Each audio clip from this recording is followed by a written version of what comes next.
here explained into detail what every setting does, how to set it up, how you can play with the settings to get like different results.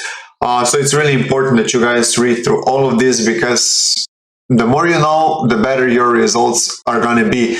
Just don't like blindly follow me or anybody else. Just do your own research, learn how to use these tools, and you will have amazing results. So what I'm running on Kraitos 3.2 right now, I'm running 0.01 per thousand. I'm running max instruments to trade 2. Why I have it here at 2? Because once a pair it's already secured, just trailing stop loss in profit, then Kraitos can open up more trades, even 3, even 4, even 5, even 6. So I'm trading our standard pairs: AUD CAD, NZD CAD, GBP USD, Euro USD, AUD USD, and NZD USD. Spread filter, it's 3. Minimum required distance between trades in pips, I have it set to 50. Decision units in pips, I have it at 20. I like it a little bit more aggressive, that it goes with a bigger lot size into the second or third trade. If you want to be more conservative, you can have it here 35, or if you want to be even more conservative, then you can set it up here to 50. So this is like conservative approach.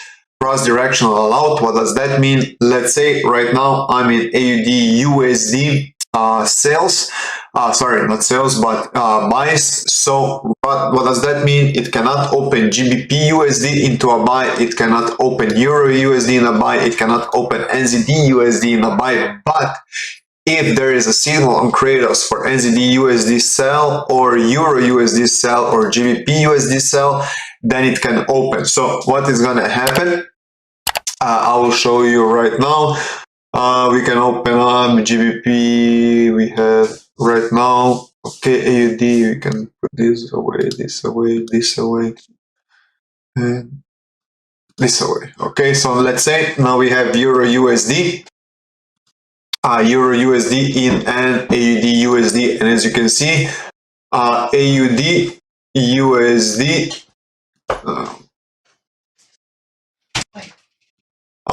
AUD USD, it's going down, but we are in a buy. Okay, so that means we are in a buy. The market should go up here, but you can see now Euro USD doesn't have any trades open. But Kraitos, even though if there would be a signal on Euro USD for a buy, it cannot open. So what it can only happen, you can only get now Euro USD sell. Because why? If AUD USD it's in a buy, that means that Euro USD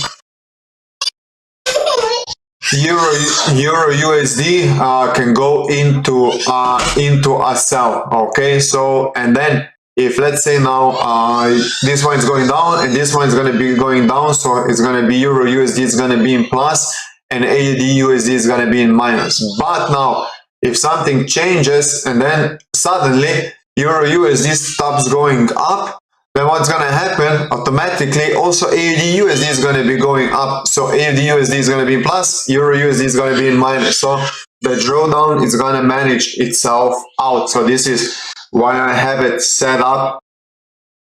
I have it set up this way. Then the next thing, what I have it here is quantum zone strategy set to true. That means more precise entries. Initial trade take profit, I have it set to 30. I have it set up to through the trading stop loss on initial trade and the trail initial trade by 10 pips.